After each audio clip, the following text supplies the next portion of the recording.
ഇന്ന് ഞാൻ ഈ യാത്ര പോകുന്നത് എൻ്റെ തറവാട്ട് ക്ഷേത്രത്തിലേക്കാണ്. ഒരുപാട് പ്രത്യേകതകളും സവിശേഷതകളുമുള്ളൊരു അമ്പലം കൂടിയാണിത്. ഇവിടുത്തെ പ്രധാന പ്രതിഷ്ഠ എന്ന് പറയുന്നത് ദേവി തന്നെയാണ്. ക്ഷേത്ര മതിൽക്കെട്ടിന് പുറത്തായി വലിയൊരു ആൽമരം നമുക്ക് കാണാം. ഇനി ഇടതുവശത്തായി 8 വീട്ടിൽ പിള്ളമാരെ ചെമ്പ് കുടങ്ങളിലാക്കി അടക്കം ചെയ്ത തറ കൂടി നമുക്ക് കാണാനായിട്ട് സാധിക്കും. ഇങ്ങനെ അടക്കം ചെയ്തതിന് മറ്റൊരു കഥ കൂടിയുണ്ട് കേട്ടോ. അത് പിന്നീട് ഒരിക്കലാവാം. ഇതാണ് ഇവിടുത്തെ പ്രധാന പ്രതിഷ്ഠയായ ദേവിയുടെ വിഗ്രഹം. വിളിച്ചാൽ വിളിപ്പുറത്തെത്തുന്ന ദേവിയാണ് കേട്ടോ. അനുഭവങ്ങൾ കൊണ്ട് തന്നെ എൻ്റെ അച്ഛനാണെങ്കിലും അമ്മയ്ക്കാണെങ്കിലും ഒരുപാട് കഥകൾ പറയാനുണ്ട്.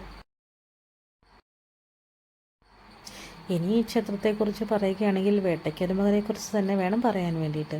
കാരണം എന്തെന്നാൽ ഈ പ്രതിഷ്ഠ ഇവിടെ പ്രതിഷ്ഠിക്കുന്ന സമയത്ത് ചെറിയൊരു കല്ലായിരുന്നു അത്രേ. അത് വർഷങ്ങൾക്കിപ്പുറം നാം നോക്കുമ്പോൾ വളർന്ന് വലുതായിരിക്കുന്നു. എൻ്റെ മുത്തശ്ശൻ ഉണ്ടായിരുന്ന സമയത്താണ് ഈ പ്രതിഷ്ഠ ഇവിടെ പ്രതിഷ്ഠിക്കുന്നത്. അന്ന് ഇത് ചെറിയൊരു കല്ലായിരുന്നു. അത്ഭുതം എന്താണെന്ന് വെച്ചാൽ ഇന്നും ഈ കല്ല് വളർന്നുകൊണ്ടിരിക്കുന്നു എന്നതാണ് വസ്തുത. ഇവിടുത്തെ തന്ത്രി തന്നെ പറഞ്ഞിരുന്നു, അദ്ദേഹം ഇവിടെ വരുന്ന സമയത്ത് ഈ ഒരു പ്രതിഷ്ഠയ്ക്ക് അദ്ദേഹത്തിൻ്റെ തോളൊപ്പം മാത്രമേ വലിപ്പമുണ്ടായിരുന്നുള്ളൂ. എന്നാൽ ഇന്ന് 3 വർഷങ്ങൾക്കിപ്പുറം അദ്ദേഹത്തെക്കാൾ വളർന്നിരിക്കുന്നു ഈ പ്രതിഷ്ഠ.